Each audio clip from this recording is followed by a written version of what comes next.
রাশিদ ভাই, আসসালামু আলাইকুম। ওয়ালাইকুম সালাম। লিমন ভাই, কি অবস্থা, কেমন এই তো আছেন? ভালো। আচ্ছা, আজকের টপিকটা কি ভাই? আজকের টপিকটা হবে ইঞ্জিন বিষয় নিয়ে। আচ্ছা ইঞ্জিন যারা নতুন আছে, নতুন আচ্ছা গাড়ি চালা শিখতে চাচ্ছে, আচ্ছা তারা তো ইঞ্জিন সম্বন্ধে কিছু জানে না। আচ্ছা এই জন্য আজকে নতুনদের জন্য, আচ্ছা যারা নতুন চালা গাড়ি চালা শিখতে চাচ্ছে তাদের জন্য আচ্ছা টপিকটা।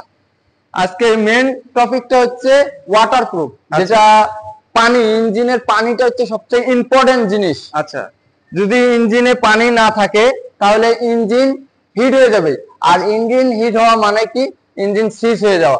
সিজ আচ্ছা হয়ে মানে কি? বাত, ইঞ্জিন বাদ হয়ে যাবে। আচ্ছা একটা ছোট ভুল, আপনার গাড়িতে পানি না থাকলে হ্যাঁ আপনার ইঞ্জিন বাদ হয়ে যেতে পারে। আচ্ছা এটা কিন্তু একটা গুরুত্বপূর্ণ কাজ।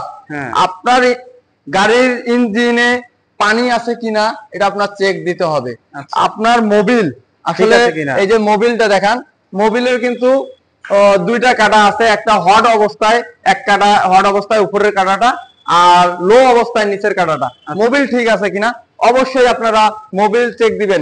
মোবিল আচ্ছা যদি আপনাদের গাড়িতে না থাকে, আপনার ইঞ্জিনটা সচল থাকবে না। দেখা যায় মোবিল না থাকার কারণে ইঞ্জিনের কোনো ভিতরে পাশপাতি নষ্ট হয়ে ভেঙে যেতে পারে। আচ্ছা এই জন্য আরেকটা জিনিস আপনার দেখাই হচ্ছে ব্রেক অয়েল। ব্রেক অয়েল যদি গাড়িতে না থাকে, আচ্ছা এটা আপনারা চেক দিতে হবে অবশ্যই। ব্রেক অয়েল যদি আপনার গাড়িতে না থাকে, ব্রেক ফেল হতে পারে। আর আচ্ছা ব্রেক ফেল হলে, রাস্তাঘাটে দুর্ঘটনা হলে হয়তো আপনি মানুষ মেরে দিতে পারেন। আপনার এই ছোট ছোট বিষয়গুলো চেক না দেওয়ার কারণে আপনি রাস্তায় বড় কোনো দুর্ঘটনার সম্মুখীন হতে পারেন। এই জন্য ভিউয়ার্সরা, আপনারা সব পুরো ভিডিওটি অবশ্যই দেখবেন, টেনে আচ্ছা টেনে দেখবেন না। হয়তো পুরো ভিডিওটা দেখলে অবশ্যই আপনি এখান থেকে কিছু শিখতে পারবেন। আর ভিডিওটি সবাই বেশি বেশি করে শেয়ার করে দিবেন, অন্যকে দেখার সুযোগ করে দিবেন। এই ভিডিওটি থেকে যদি একটি মানুষ একটি জিনিস শিখতে পারে, তার জীবনে হয়তোবা এই দুর্ঘটনার থেকে সে বাঁচতে পারে। আপনার একটি ফলো হয়তোবা একজন মানুষকে হয়তো সচেতন করতে পারে। সবাই ভালো থাকবেন, সুস্থ থাকবেন। আল্লাহ হাফেজ।